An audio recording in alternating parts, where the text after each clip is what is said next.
Hey guys, new episode में आपका स्वागत है। एपिसोड की स्टार्टिंग में दिखाया जाता है प्रिंस क्वीन हैंग से कहता है तुम आगे जाओ और मुझे जियान के फादर इन लोगों की लाश चाहिए, तुम उसे मार कर आओ।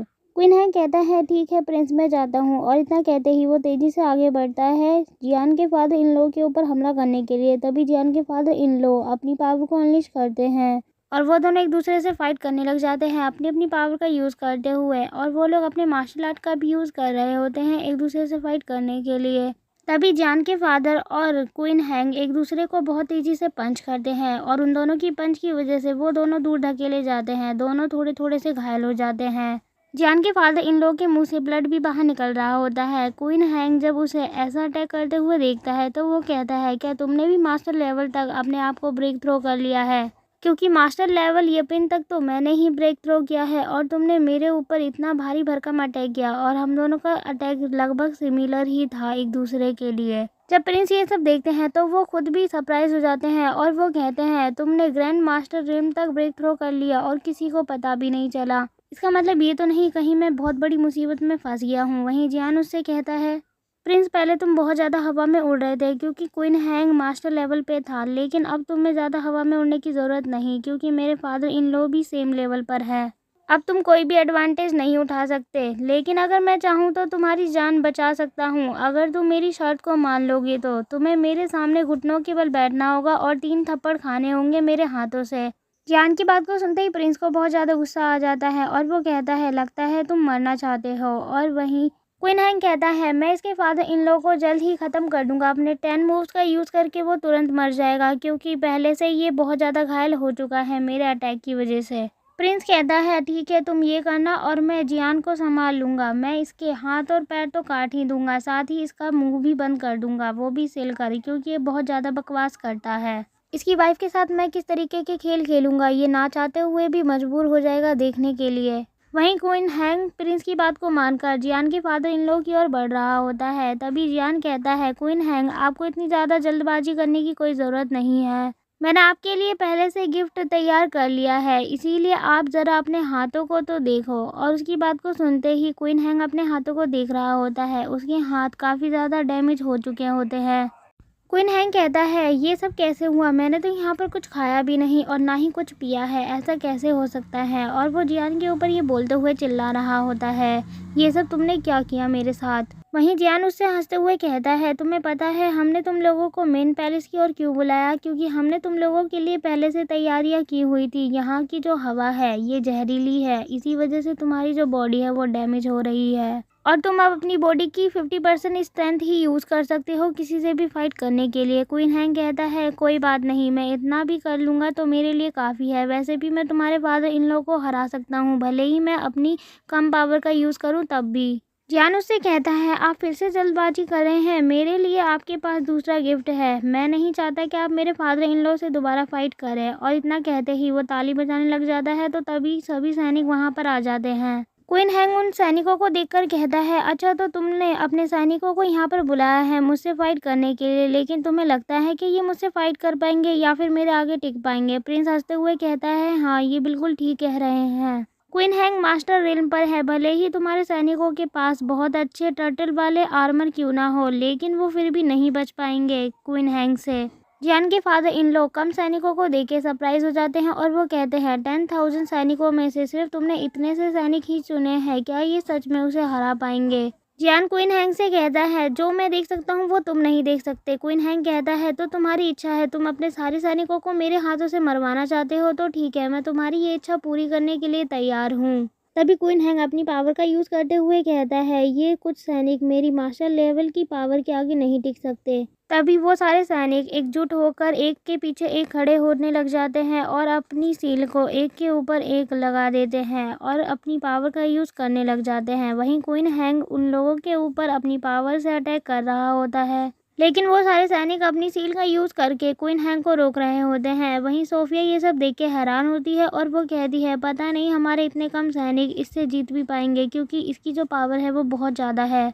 जियान उससे कहता है सोफिया तुम बिल्कुल चिंता मत करो, बस थोड़ा सा वेट करो। सोफिया कहती है ये इतनी बेकार सिचुएशन में भी इतना ज़्यादा रिलैक्स कैसे हो सकता है? वहीं क्वीन हैंग उन सैनिकों के ऊपर अपनी पूरी पावर का यूज़ कर रहा होता है ताकि वो उन सैनिकों को हरा पाए, लेकिन वो उन्हें हरा भी नहीं पा रहा होता है और ना ही पीछे धकेल पा रहा होता है। और ये देखकर वो कहता है, आखिर ऐसा कैसे हो सकता है? मेरे मास्टर लेवल की पावर के आगे ये लोग बिना डरे खड़े हुए हैं और इन्हें कुछ भी नहीं हो रहा। वहीं प्रिंस भी उस सैनिकों की इस ताकत को देख के काफ़ी ज़्यादा हैरान होता है और जियान के फादर इन लॉ और मदर इन लॉ भी काफ़ी ज़्यादा हैरान होते हैं और वो कहते हैं, आखिर जियान ये सब कैसे कर पा रहा है। तभी फ्लैशबैक दिखाया जाता है, जियान ने उन सभी सैनिकों की ट्रेनिंग करने के लिए उन लोगों को हॉट वाटर टैंक के अंदर डाल दिया था ताकि वो नहा सके, और वो वाटर में जो पानी था उस वाटर में मेडिकल मिनरल्स डले हुए थे, जिसकी वजह से वो सारे सैनिक 3 ग्रेड तक आगे बढ़ गए और ग्रैंड मास्टर वाले रिल्म के इंसान से फाइट करने के लिए रेडी हो गए। इसीलिए वो क्वीन हैंग के अटैक को ब्लॉक करने में भी कामयाब हो पा रहे हैं। और जो शील उन्होंने पहनी हुई थी वो शील उनके लिए यूज़फुल इसलिए है क्योंकि क्वीन हैंग की पावर ग्रैंड मास्टर वाली उन लोगों की बॉडी के अंदर एंटर नहीं कर पाएगी इस शील की मदद से। तभी क्वीन हैंग उन सैनिकों के ऊपर अटैक करने के लिए अपनी पोजीशन चेंज कर लेता है और साइड फ्लेम का यूज़ करते हुए उन सैनिकों के ऊपर अटैक करने लग जाता है। लेकिन क्वीन हैंग के अटैक करने से पहले एक सैनिक उसके ऊपर अटैक कर देता है, जिसकी वजह से क्वीन हैंग थोड़ा सा घायल होने वाला होता है। लेकिन तभी जब ये प्रिंस देखता है तो वो खुद काफ़ी ज़्यादा टेंशन में आ जाता है और वो कहता है, आखिर क्वीन हैंग इन सैनिकों से कैसे हार सकता है? मुझे तो बिल्कुल भी बिलीव नहीं हो रहा। तभी क्वीन हैंग का ध्यान एक सैनिक के ऊपर जाता है जो ड्रम पीट रहा होता है, और वहीं जियान के फादर इन लोग भी उस सैनिक को देख रहे होते हैं जो ड्रम बजा रहा होता है और उसे देखकर कहते हैं, तो इन लोगों ने सोनिक स्किल का यूज़ किया है जिसकी वजह से क्वीन हैंग का ध्यान भटक गया। जियान क्वीन हैंग से कहता है कि मैं पहले से जानता था जो मैं करने वाला हूँ उससे तुम्हें काफ़ी ज़्यादा इफेक्ट होगा। वहीं जियान के फादर इन लोग जियान को देख रहे होते हैं और वो अपने मन में कहते हैं, जियान ने काफ़ी ज़्यादा रेयर मेथड यूज़ किया है अटैक करने के लिए। पता नहीं जियान को ये सारी टेक्निक कैसे मालूम है। वैसे भी ये टियानवू कॉन्टिनेंट में फर्स्ट टाइम कोई यूज़ कर रहा होगा।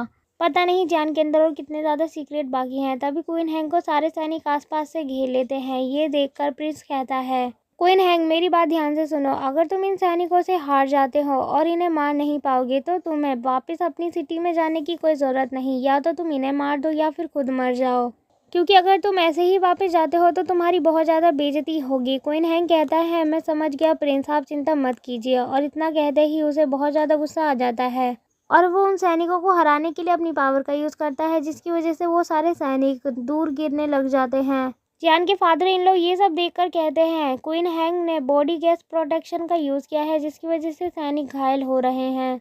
क्वीन हैंग की पावर की वजह से वो सभी नीचे गिर जाते हैं और काफ़ी ज़्यादा बुरी तरीके से घायल हो जाते हैं। क्वीन हैंग गुस्से में कहता है, जियान भले ही तुम मेरे मुंह से ब्लड वाली उल्टियाँ करवा सकते हो, लेकिन तुम्हें क्या लगता है तुम ये साधारण लोगों की मदद से मुझे हराने में कामयाब हो जाओगे? ऐसा बिल्कुल भी नहीं होने वाला। अब मैं एक एक करके सबको ख़त्म कर दूंगा। क्वीन हैंग की बात को सुनकर जियान और उसकी पूरी फैमिली टेंशन में आ जाती है। वहीं प्रिंस हंसते हुए कहता है, मैं तो इस बॉडी प्रोटेक्शन के बारे में भूल ही गया था। जियान अगर तुम्हारे अंदर हिम्मत है तो आओ मुझे मारो, लेकिन तुम मुझे नहीं मार पाओगे। जियान के फादर इन लोग कहते हैं, ये बॉडी प्रोटेक्शन बहुत ही ज़्यादा स्ट्रॉन्ग है, इसके सामने कोई भी नहीं टिक सकता। जियान कहता है, फादर इन लोग आप चिंता मत कीजिए, आप थोड़ा सा वेट कीजिए, मैं कुछ करता हूँ। और वो क्वीन हैंग से कहता है, अभी मेरा थर्ड गिफ्ट बाकी है जो मैं तुम्हें देना चाहता हूँ। और इतना कहते ही वो वहाँ के पूरे एरिया को चेस अरीना में बदल देता है। क्वीन हैंग कहता है, क्या अब तुम मेरे साथ चेस प्ले करना चाहते हो?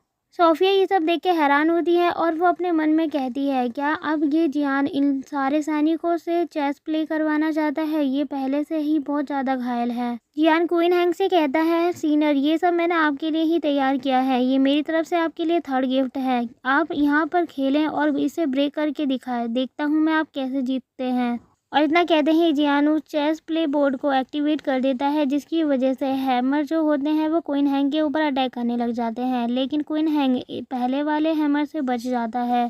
क्वीन हैंग के ऊपर दोबारा से अटैक होता है। क्वीन हैंग अपनी पावर का यूज़ करता है और उसके अटैक से भी बच जाता है। वो कहता है, मैं फिर से इस हैमर से बच गया। तभी क्वीन हैंग के ऊपर एक बड़ा सा हैमर अटैक करने के लिए आ रहा होता है। क्वीन हैंग उसे बचने की कोशिश करता है लेकिन उससे बच नहीं पाता और प्रिंस ये सब देख के काफ़ी ज़्यादा गुस्सा कर रहा होता है। उस हैमर से अटैक होने के बाद वो हैमर ज़मीन पर पड़ा होता है और जियान के फादर इन लोग ये सब देखकर कहते हैं, इसकी बॉडी प्रोटेक्शन सील तो टूट चुकी है। और जियान उसे कहता है, क्या तुम्हें पता है ये मेरा पहला ही अटैक था। और वहीं क्वीन हैंग अपनी पावर का यूज़ करने लग जाता है। क्वीन को बहुत ज़्यादा गुस्सा आ रहा होता है। क्वीन हैंग अपनी आंखों की पावर का यूज़ करता है अटैक करने के लिए। तभी जियान उसके सामने आ जाता है और वो उसके ऊपर अपनी पावर का यूज़ करता है, जिसकी वजह से क्वीन हैंग की आंखों से ब्लड बाहर निकल रहा होता है। और वहीं प्रिंस भी काफ़ी ज़्यादा परेशान हो जाता है, क्योंकि प्रिंस के ऊपर भी जियान हमला कर देता है। और प्रिंस कहता है, आखिर कौन है जो मेरे ऊपर हमला कर रहा है। उन दोनों को कुछ भी साफ साफ नहीं दिख रहा होता है और प्रिंस कहता है, कोई भी मुझे मत मारो वरना मैं तुम्हें नहीं छोड़ूंगा। और वो क्वीन हैंग को कहता है, क्वीन हैंग तुम एक बेकार इंसान हो, तुम मेरी प्रोटेक्शन भी नहीं कर सकते और ना ही तुम जियान को हरा पा रहे हो। उन लोगों के ऊपर अटैक करने वाला जियान होता है। जियान अपनी पूरी फैमिली के साथ उन लोगों का बैठकर तमाशा देख रहा होता है और वो सोफिया से कहता है, अगर तुम्हें भूख लगी है तो तुम ये खा लो। और वो उसे खाने के लिए अंगूर देता है। तभी जियान अपने सभी सैनिकों से कहता है कि अब हमें नेक्स्ट गेम शुरू कर देना चाहिए। और जियान के सैनिक क्वीन हैंग के ऊपर अटैक करने लग जाते हैं। सैनिक उन लोगों के ऊपर काफ़ी ज़्यादा अटैक करते हैं, जिसकी वजह से वो दोनों ही बुरी तरीके से घायल हो जाते हैं। प्रिंस नीचे ज़मीन पर पड़ा हुआ होता है और प्रिंस डरते हुए कहता है, आखिर ऐसा कैसे हो सकता है, क्वीन हैंग इन लोगों से कैसे हार सकता है, वो तो मास्टर लेवल पर है। वहीं जियान के father in laws Queen Hang को देखकर काफ़ी ज़्यादा हैरान होते हैं और वो कहते हैं, जियान ने आखिर कर दिखाया, उसने क्वीन हैंग को हरा दिया जो कि मास्टर लेवल पे था, वो भी सिर्फ 30 सैनिकों की मदद से। जियान क्वीन हैंग से कहता है, तो तुम्हें मेरा गिफ्ट कैसा लगा। क्वीन हैंग जियान से कहता है, मैंने अपनी लाइफ में बहुत सारे दुश्मनों को मारा है, लेकिन तुम बहुत ज़्यादा अलग निकले। और इसके साथ ही एपिसोड यहीं खत्म होता है। Thanks for watching guys. और कमेंट में बताएं आपको ये वीडियो कैसी लगी। अगर आप इसका नेक्स्ट एपिसोड देखना चाहते हैं तो वो आपको जल्द ही मिल जाएगा हमारे चैनल पर। तब तक आप हमारे चैनल को सब्सक्राइब कर सकते हैं और बेल आइकन भी प्रेस कर देना, ताकि आपको न्यू वीडियो की नोटिफिकेशन जल्द ही मिल जाए।